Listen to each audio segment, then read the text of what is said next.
이번 시간에는 반려동물의 건강관리를 위한 사료급여, 중성화, 질병 예방 방법에 대해 알아보겠습니다. 안녕하세요. 수의사 설채연입니다. 반려동물을 입양할 때 마음가짐만큼 중요한 것이 입양한 후 보살피는 방법이 아닐까 하는데요.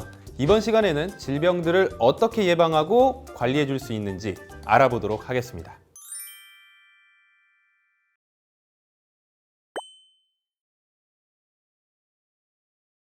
반려견에게 생길 수 있는 질병은 다양합니다. 그 중에서도 사람과 같이 예방접종만으로 간단히 해결될 수 있는 질병들이 있는데요. 반려견이 필수적으로 맞아야 하는 5대 예방접종을 알려드릴게요. 종합백신, 광견병, 코로나 장염, 캔넬코프, 인플루엔자가 있습니다. 개 전염성 질환 중 디스템퍼 바이러스, 아데노바이러스, 파라인플루엔자 바이러스, 파보바이러스를 예방할 수 있는 종합백신은 생후 6에서 8주부터 2주 간격으로 5차까지 맞추고 추후 1년에 1회씩 추가 접종하는 것이 권장됩니다. 코로나 장염은 코로나 바이러스에 의한 전염성 질병을 예방하는 접종인데요. 코로나19와 같은 바이러스는 아니고요. 장염을 일으키는 코로나 바이러스입니다. 가벼운 질병이라고는 하지만 구토나 설사, 탈수 등의 증상이 심해질 경우 위험할 수 있기 때문에 종합백신과 함께 2주 간격으로 2차 접종을 하고 추후 1년에 1회씩 추가 접종이 권장됩니다. 캔넬코프는 흔히 말하는 감기입니다. 한번 발병하면 치료가 어렵고 합병증을 유발할 수 있기 때문에 예방접종을 꼭 하셔야 하고요. 생후 14주부터 2주 간격으로 2차 접종을 하고 추후 1년에 1회씩 추가 접종하는 것이 권장됩니다.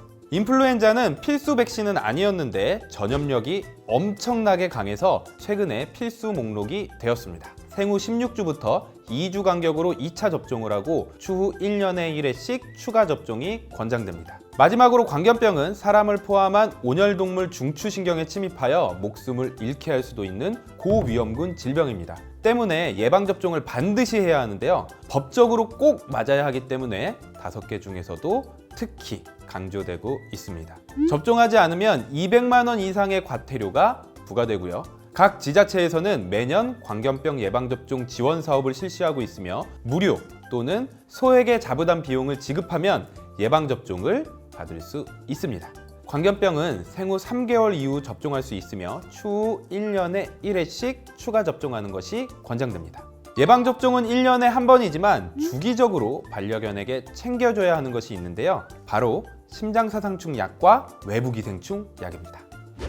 심장사상충 같은 경우는 기생충이나 진드기에 의해서 걸리는 질병인데요. 심장사상충은 반려견을 사망에 이르게까지 하기 때문에 늘 주의가 필요한 질병입니다. 반려견들이 외출하고 산책하다 보면 진드기나 기생충에 감염될 수 있는데요. 이를 예방하기 위해서 반려견들에게 매달 심장사상충 약과 외부기생충 약을 챙겨주는 게 좋습니다. 반려견마다 처방해야 되는 약이 조금씩 다를 수 있으니 동물병원에 가서 상담 후에 잘 맞는 약을 챙겨주시는 걸 추천드리고요. 가끔 심장사상충 약이나 외부기생충 약을 여름에만 복용하면 된다는 말이 인터넷에 올라오기도 하고 그러는데 이 말은 절대 사실이 아닙니다. 심장사상충은 모기로 인해 전염되는 질병인데 최근에는 3월, 11월에도 모기가 날아다니는 걸 볼 수 있거든요. 한두 달 방심했다가 큰일이 날 수 있습니다. 진드기 또한 봄, 여름철에 더 활동을 많이 하는 것이지 겨울이라고 붙지 않는 것은 아닙니다. 진드기가 옮기는 질병이 상당히 위험해서 목숨까지 위태로워 줄 수 있으니 꼭 챙겨주시는 게 좋습니다. 오랜 시간 동안 안전하게 사용한 데이터가 있으니 부작용은 너무 걱정하지 않으셔도 됩니다.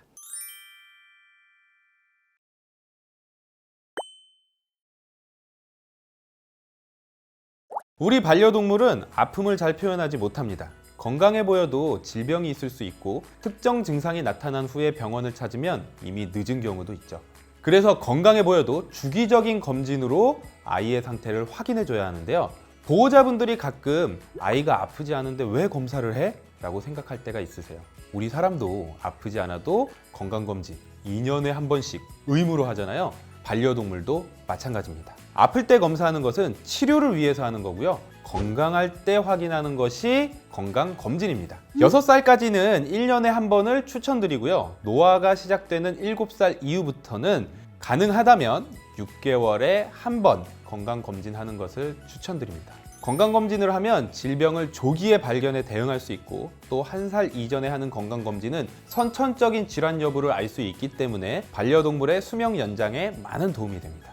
건강검진 항목은 병원마다 다르지만 일반적으로는 신체검사와 혈액검사, 엑스레이, 초음파 검사가 있고요. 추가적으로 안과, 호르몬 검사, CT 검사 등이 있습니다. 항목에 따라 반려견의 체중에 따라 비용도 큰 폭으로 차이가 나는데요. 우리 반려견의 나이와 상태, 기저질환 등을 수의사와 충분히 상의하여 건강검진을 결정하시는 것이 좋습니다. 정기적으로 건강검진을 받으면 놓치기 쉬운 심장질환이나 만성 신부전증, 피부질환, 슬개골 탈구 등을 조기에 발견해 관리할 수 있는데요. 심장병의 경우 초기에는 무증상인 경우가 상당수인데 검진을 통해 심장병 여부를 알면 충분히 약물을 통해 수명 연장과 삶의 질의 상승을 기대할 수 있습니다.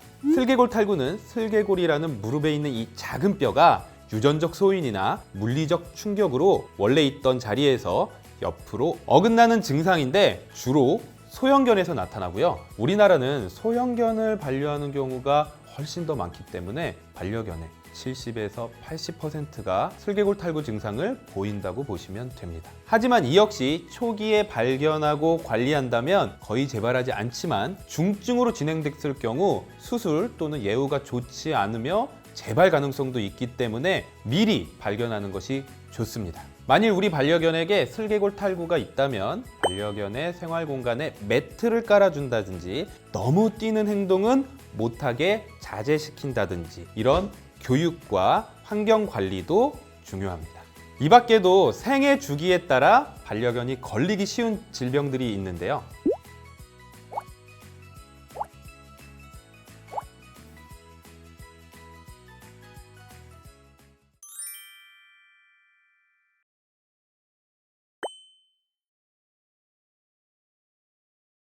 반려견을 키우는 것은 3살짜리 아기를 15년 동안 키우는 것과 같다는 말이 있죠. 반려동물은 사람처럼 혼자 할 수 있는 것이 많지 않습니다. 그렇기 때문에 꾸준히 섬세하게 관리해줘야 됩니다.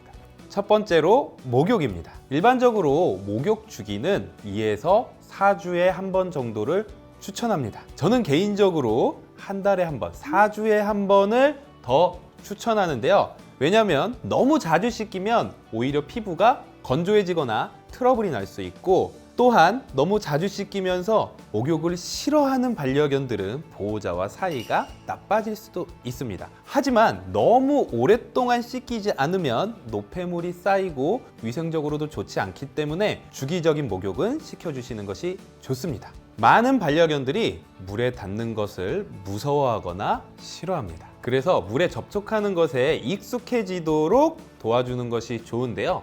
목욕 전에 젖은 수건이나 분무기로 털이 물에 자연스럽게 닿게끔 연습을 해주시는 것이 좋고요. 물 온도는 미온수 정도인 37도 정도를 추천드리고요. 물에 손을 넣었을 때 뜨겁지도 차갑지도 않은 정도로 해주시면 좋습니다. 너무 차가우면 사람과 마찬가지로 감기에 걸릴 수 있기 때문에 조심하셔야 됩니다. 그리고 가끔 반려견 샴푸가 떨어졌다고 사람 샴푸 사용하는 분들 계신데 절대 안 됩니다. 강아지의 피부 산도와 사람의 피부 산도가 다르기 때문에 피부에 자극이 올 가능성이 높습니다. 그리고 목욕할 때 정말 중요한 것, 잘 말려줘야 한다는 건데요. 반려견의 피부는 사람보다 약합니다. 제대로 말리지 않은 상태에서 방치하면 피부병이 생길 수 있다는 거죠. 피부 속까지 최대한 바람으로 잘 말려주시고요. 말릴 때 정말 중요한 것은 얼굴 말릴 때 눈은 꼭 조심해야 된다는 겁니다. 눈에 너무 뜨거운 바람이 왔을 때 눈 각막에 영향을 줄 수 있기 때문에 얼굴 말릴 때는 시원한 바람으로 말려주시는 것을 추천드리고요. 빗질을 통해 죽은 털을 골라내고 엉킴을 방지해서 혈액순환에도 도움을 주는 것이 좋습니다. 반려견의 구강 관리를 위해서는 객검, 양치질, 스케일링이 있습니다. 양치질은 가능한 하루에 한 번은 해주시는 게 좋습니다. 양치질은 맛있는 치약을 사용해서 반려견에게 거부감을 줄여주시고 급하게 칫솔을 막 들이대는 것보다는 처음엔 손가락에 발라서 부드럽게 접근해 주시는 게 더 좋습니다. 익숙해졌다 싶으면 그때 칫솔에 치약을 발라서 양치를 해주는데요. 이때 이빨과 잇몸 사이를 더 집중적으로 닦아내 주시는 것이 좋습니다. 대부분의 반려견들은 양치를 싫어합니다. 반려견 입장에서는 내가 왜 양치질을 해야 하는지 모르고 오히려 싫다라고 표현해도 억지로 계속하는 보호자가 야속할 수 있겠죠. 이렇게 되면 양치질은 오히려 정말 힘든 일이 되고 효과도 기대하기 어렵습니다. 이때 추천되는 것이 덴탈검입니다. 반려견이 덴탈검을 씹는 활동을 통해 치아 구석구석의 치태를 스스로 제거하고 씹는 즐거움도 느낄 수 있습니다. 하지만 양치의 효과는 실제 양치질보다는 떨어질 수밖에 없겠죠. 일반적으로 반려동물의 치주 질환은 3살 이후 징후를 보입니다. 구취가 나고 이빨을 보려고 할 때 움찔하거나 고개를 돌린다든지 바닥이나 가구에 얼굴을 문지르기도 합니다. 음식 먹기를 거부하기도 하고 잘 먹지 못하니까 활력도 떨어집니다. 심한 경우에는 보호자가 얼굴을 만지려고 할 때 으르렁거리거나 물려고 할 수도 있습니다. 구강 관리가 잘 안 되어 있는 반려견의 잇몸은 붉게 변해 있거나 부어 있고요. 치석이 쌓여 있습니다. 심한 경우에는 치석이 점점 올라가 치아에 뿌리가 보이기도 하고요. 이럴 때는 빠르게 병원에 가셔서 치료를 해주셔야 하는데요. 스케일링을 통해서 치석을 제거하고 염증 치료를 해야 되고요. 심한 경우에는 발치가 필요할 수도 있습니다. 다음은 발톱 관리입니다. 발톱이 너무 길게 자라면 걷는 자세에 영향을 끼쳐 관절 건강에 문제가 생길 수 있는데요. 최소 한 달에 한 번은 관리해 주시는 것이 좋습니다. 사실 발톱 관리를 가장 쉽게 하는 방법은 산책입니다. 산책을 꾸준히 하면서 보도블럭이나 시멘트 바닥을 같이 산책을 하게 되면 대부분의 발톱들은 저절로 갈리게 됩니다. 하지만 발톱이 잘 갈리지 않는다면 우리가 직접 잘라줘야 되는데요. 이런 발톱 깎기가 아이들이 굉장히 싫어하는 케어 중 하나입니다. 우선 발톱을 자를 때마다 우리 반려견이 가장 좋아하는 간식 등의 보상을 이용하셔서 거부감을 덜 가질 수 있도록 해주시고, 자를 때에는 혈관을 피해서 자른다는 것을 유념해 주셔야 합니다. 만약 혈관이 잘 보이지 않는다면 핸드폰 라이트 등을 가까이 대면 혈관을 보실 수 있는데요. 이 혈관을 피해서 대각선 방향으로 잘라주면 됩니다. 반려견에게는 항문 주위에 한 쌍의 항문낭이 있는데요. 가끔 이 항문낭의 관리가 필요한 아이들이 있습니다. 반려견이 엉덩이를 바닥에 대고 썰매 타듯 기어다니는 행동을 했을 때나 갑자기 집안에서 되게 비릿하고 시큼한 냄새가 난다면 항문낭을 짜줘야 한다는 건데요. 꼬리를 12시 방향으로 올리고 휴지를 항문에 대고 5시, 7시 아니면 4시, 8시 방향을 엄지와 검지로 부드럽게 위로 누릅니다. 너무 끝까지 짜내려고 하다가 오히려 더 자극을 줄 수 있으니까 부드럽게 짜준다는 생각으로 해주시는 게 좋습니다. 그 후에 부드러운 천이나 물티슈로 정리를 하면 됩니다. 너무 강하게 할 경우 항문 주위는 상당히 예민한 피부이기 때문에 오히려 더 자극이 되고 가려워하는 경우도 있기 때문에 주의해 주시는 게 좋습니다. 반려견의 귀 구조는 사람과 좀 다릅니다. 사람은 이렇게 일자 구조인 반면에 반려견은 L자로 되어 있는데요. 그래서 환기에 훨씬 더 불리하기 때문에 습해지면 세균, 곰팡이가 증식해서 염증이 생기고 외이염을 유발하는 경우가 많습니다. 이 염증을 예방하고 싶다면 귀 속 습기를 제거해서 외이도를 건조하게 하고 병원체의 먹이인 귀지를 없애야 되는데요. 귀 세정제를 활용한 귀 청소 방법을 알려드리겠습니다. 귓바퀴를 들고 귀 세정제를 귓바퀴에 흘려서 외이도 입구에 차오를 때까지 충분히 넣어주셔도 됩니다.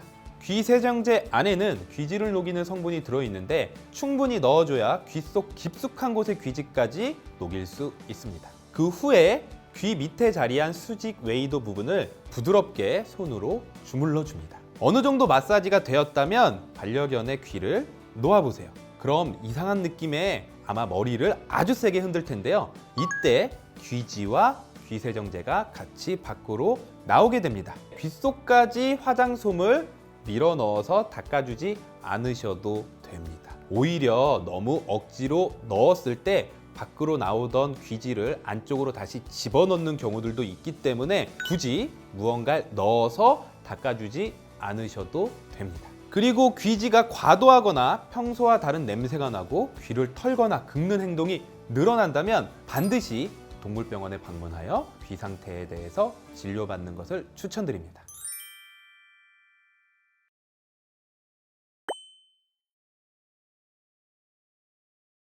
우리가 밥을 먹어야 힘이 나는 것처럼 반려견들도 사료를 잘 먹어야 힘이 나고 건강하게 살아갈 수 있습니다. 그렇다면 어떤 사료를 얼만큼 주는 것이 좋을까요?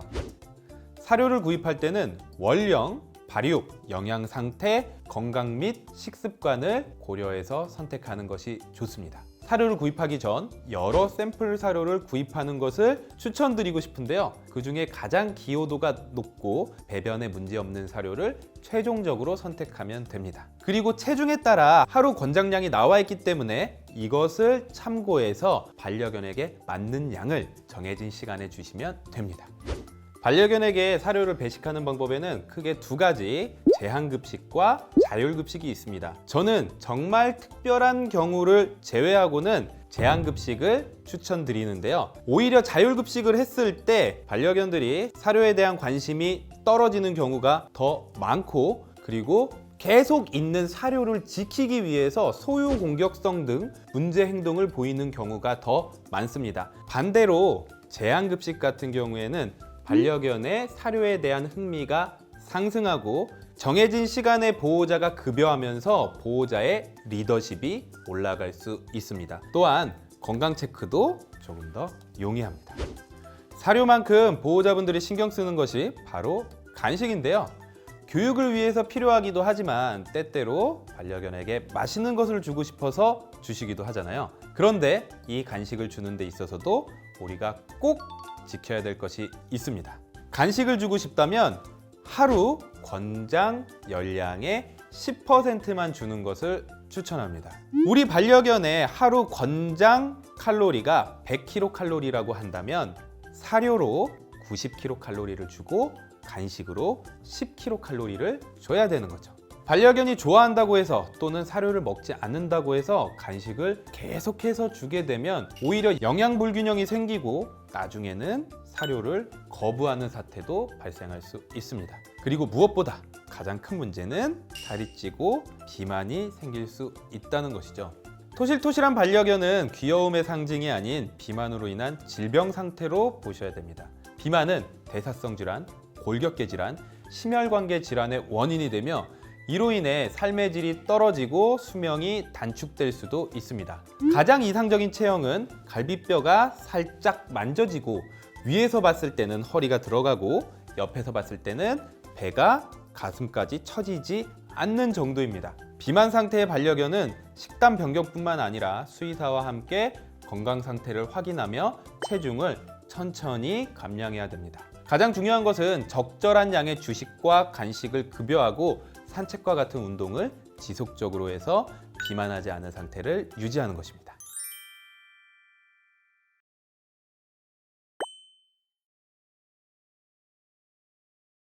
입양 후 얼마 되지 않아서 반려인들은 이 고민에 빠지게 됩니다.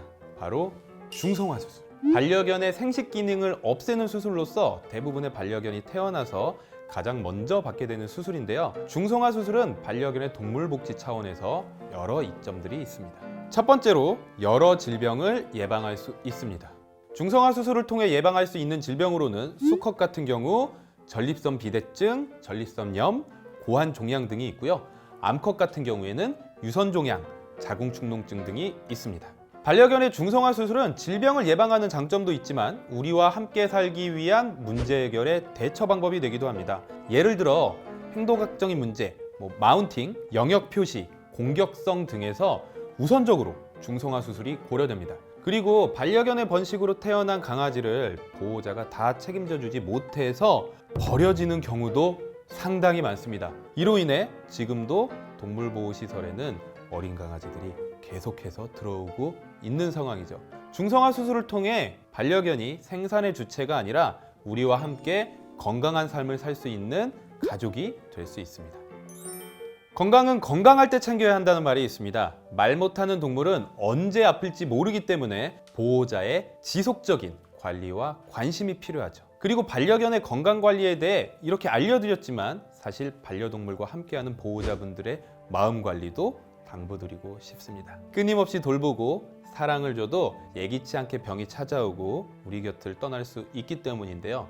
혹시 펜로스 증후군이라는 단어를 들어보셨나요? 반려동물이 떠났을 때 느끼는 우울감, 상실감을 뜻하는 말인데요. 처음 반려동물을 키울 때부터 반려동물과의 이별은 언젠가 다가올 수 있는 것으로 인지하고 그때를 너무 힘들지 않게 받아들일 수 있는 마음의 준비를 하는 자세 또한 필요합니다.